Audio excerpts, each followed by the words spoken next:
This walk's really important because it draws attention to the charity and it raises funds to find the cure for these beautiful boys, amazing boys.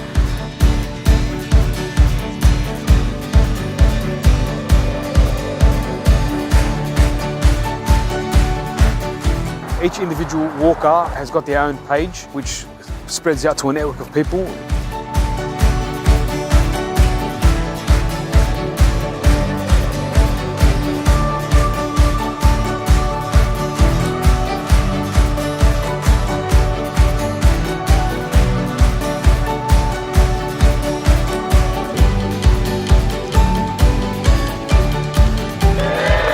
I can assure you that every cent that you guys have helped raise goes directly to impacting the lives of boys with Duchenne muscular dystrophy.